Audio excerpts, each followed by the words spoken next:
Hola amigos, ¿qué tal? Sean ustedes bienvenidos a la entrevista. Hoy se encuentra con nosotros Orlando Avendaño. Él es actualmente director del periódico digital El American.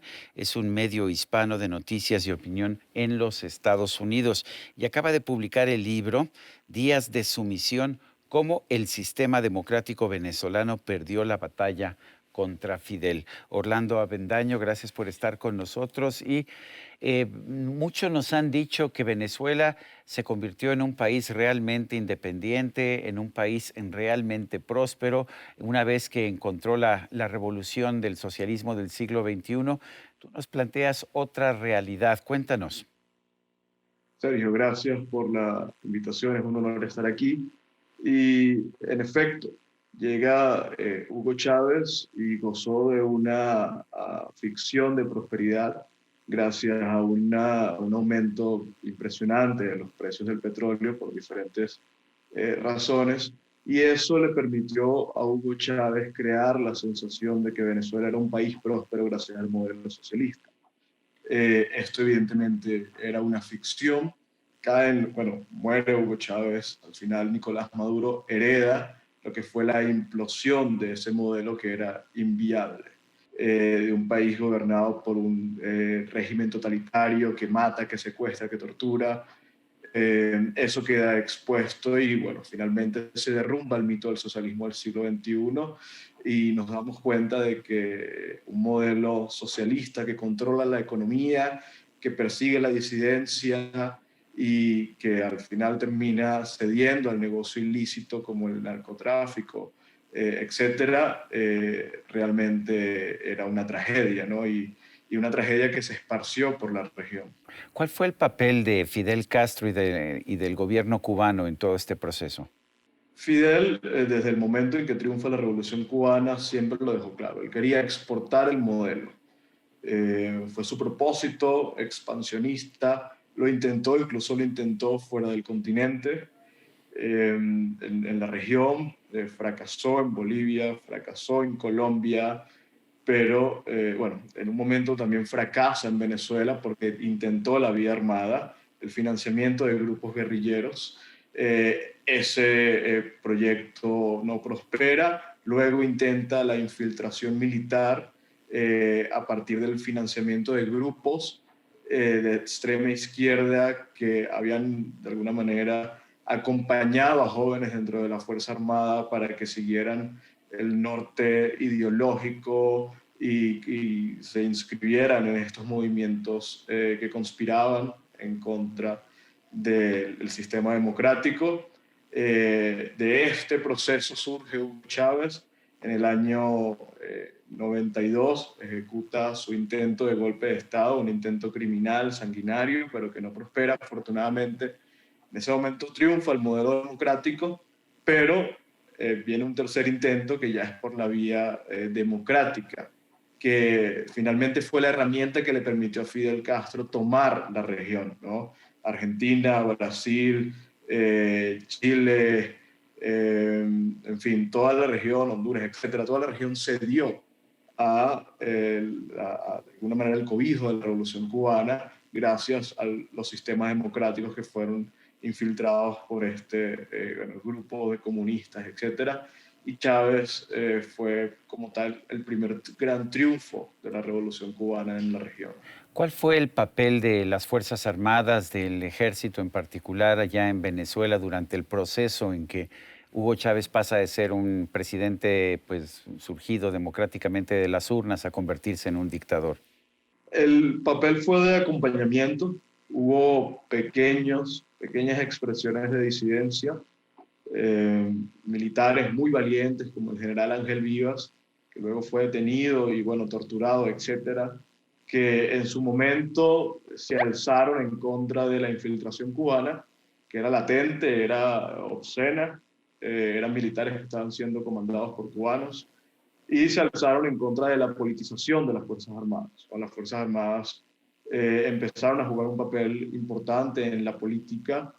Eh, Ese alzamiento de diferentes militares lamentablemente nunca llegó digamos, a reemplazar el modelo. Recordamos el episodio de abril del 2002, en el que Hugo Chávez reaccionó de manera violenta en contra de una manifestación pacífica de la oposición venezolana y en ese momento algunos miembros de la Fuerza Armada le exigieron la renuncia, pero fue la misma Fuerza Armada la que finalmente permite o rescata a Hugo Chávez y permite que regrese al país. A partir de ese momento, luego del 2002, hubo una especie de purga, la politización completa, el control completo de las Fuerzas Armadas y el ejército pasa a ser simplemente un apéndice del Ejecutivo y un apéndice represivo, criminal y que, bueno, arma también las estructuras del crimen organizado, el narcotráfico, etcétera, ¿no?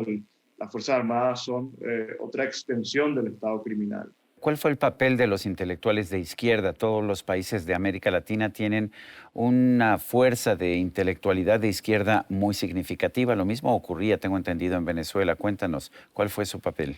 Claro, eso es muy importante porque la intelectualidad de izquierda venezolana era, digamos, el grosor, el fuerte de la intelectualidad venezolana, la élite venezolana de izquierda, y acompañó el proceso en un principio.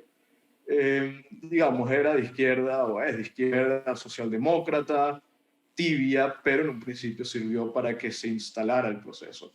En el año 1989, luego de que ya era evidente que la dictadura cubana era criminal, violadora de derechos humanos, esclavista, etcétera, cuando en poco Reinaldo Arenas iba a dar su testimonio de lo que había sufrido en Cuba, toda la intelectualidad venezolana, prácticamente más de 900 individuos, firmaron una carta de bienvenida a Fidel Castro cuando Fidel Castro viajó a Venezuela para la toma de posesión del presidente Carlos Andrés Pérez.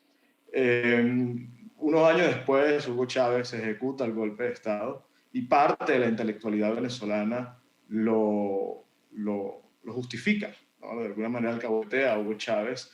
Luego Hugo Chávez llega al poder y esta intelectualidad venezolana de alguna manera lo celebra. Dice que no hay nada que temer, que Hugo Chávez es un demócrata y bueno, esa luna de miel termina cuando Chávez empieza su purga también de los medios de comunicación, del capital, etcétera, y bueno, todos ellos quedan completamente marginados, ¿no? Y ahí es cuando la intelectualidad venezolana pasa a ser oposición, luego de haber sido cómplice. Orlando, ¿qué posibilidades ves tú en otros países de América Latina para que se replique este proceso con el cual Hugo Chávez tomó el poder? Vimos el caso de Bolivia y de Ecuador, pero pues vimos también que no desapareció la oposición en esos países. ¿Cómo estás viendo la influencia de la Venezuela de Hugo Chávez y Nicolás Maduro en el resto de América Latina? Sergio, es decisiva. Lamentablemente, en un momento creíamos que el caso venezolano había servido de antídoto, ¿no? El hecho de tener casi 6 millones, 7 millones de venezolanos por el mundo, de cada uno era un testimonio de la tragedia venezolana, de que el socialismo no funciona, eso serviría como antídoto, ¿no? De que si tú eres un país vecino y recibes 1 millón de testigos de que el modelo no funciona, inmediatamente tú rechazas el modelo. Y lo vimos por un tiempo, ¿no? Argentina viró hacia la democracia, Bolivia parecía que estaba reaccionando, Ecuador viró hacia la democracia, Chile, Perú, etcétera, ¿no? En general, el socialismo del siglo XXI que se había esparcido por toda la región se estaba acabando. Pero ahora hay una especie de contraataque, de retorno de esa ola, una especie de revolución rosa, lo decíamos en el American. Y bueno, estamos viendo ahorita el caso de Chile, lo estamos viendo en Perú de forma dramática, en Bolivia de forma dramática, en Argentina estamos viendo cómo la crisis argentina ya no disiente tanto de los primeros años de la crisis venezolana. Entonces, mira, el gran peligro ahora, el inmediato, sin duda alguna, es Colombia. Está latente, la posibilidad parece inminente. Luego de Colombia estaría Brasil, donde también parece inminente. Entonces, no podemos dar por sentado que la libertad ganó, no podemos dar por sentado que los países aprendieron. Yo creo que, como decía Thomas Jefferson, nos toca defender la libertad siempre así veamos que estamos ganando, ¿no? Porque realmente ahora no es el caso. Orlando, Venezuela llegó a ser el país más próspero de América Latina. ¿Qué tanto ha prosperado bajo el régimen de Nicolás Maduro y Hugo Chávez? No, lo contrario. Venezuela llegó a tener unos índices de pobreza del 96%. La escasez en su momento más dramático generó que la gente se empezara a morir de hambre. La crisis económica generó que la gente se empezara a morir de hambre. Cuando tú ves que la gente empieza a huir del país a pie por los Andes, por las montañas de los Andes, corriendo el riesgo de morir de frío en los páramos de Colombia, dejando la carne en el camino, yo creo que no hay mejor testimonio de lo que ha sido Venezuela, ¿no? De lo que ha sido las consecuencias de los regímenes de Hugo Chávez y Nicolás Maduro. Es trágica la situación. Se habla ahora de una especie de ficción, de normalidad, etcétera. Yo creo que eso es consecuencia del sistema criminal que se alzó. Hay muchísimo dinero en Venezuela, a diferencia de, evidentemente, una isla como Cuba, que cayó en la miseria inmediatamente. La cantidad de plata que hay en Venezuela es increíble, todavía lo hay. Eso ha permitido que se construyan unas élites masivas, una cantidad de dinero absurdo, pero eso no significa que la situación haya mejorado, sino lo contrario. Nos dicen que todo esto vale la pena para tener un país más justo, un país más equitativo. ¿Es más justo y equitativo Venezuela hoy en comparación de lo que era antes? Mira, una buena pregunta porque el tema de la igualdad, el debate de la igualdad ha sido punta de lanza en la izquierda latinoamericana, en la izquierda en general, ¿no? Y en Venezuela hubo un momento en el que cuando tú tienes al 96% de la población bajo una condición, claramente podrías hablar de que hay un sentido de igualdad, ¿no? Pero ¿de qué estamos hablando? ¿No? Estamos hablando de una igualdad miserable, trágica. Y en todo caso, no, si hoy nos vamos a las cifras como tal, hay un contraste gigante entre una parte de la población mínima, el 2%, 3% de la población, que concentra millones y millones y millones, y el resto de la población que literalmente se está muriendo de hambre. Entonces, cuando te hablen de igualdad, yo creo que la respuesta natural debe ser que la igualdad no existe, no es deseable, porque mira modelos como Venezuela, como Cuba, como Bolivia, donde lograron una cierta equidad, pero de miseria, ¿no? ¿Cuáles son las lecciones de Venezuela para el sistema democrático en otros países? Que se debe defender, que de alguna manera la libertad no se puede dar por sentado, que la libertad vale mucho y que cuando se pierde es muy difícil recuperarla.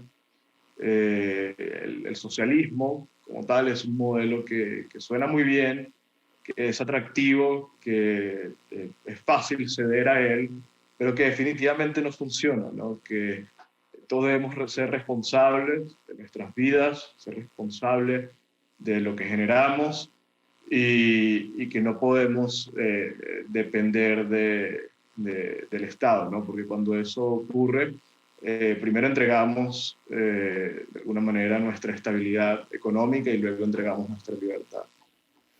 Orlando Avendaño, director del El American, una publicación digital que le recomiendo a nuestro público. Se publica en español allá en los Estados Unidos, pero trata temas que tienen que ver con todo el mundo hispano.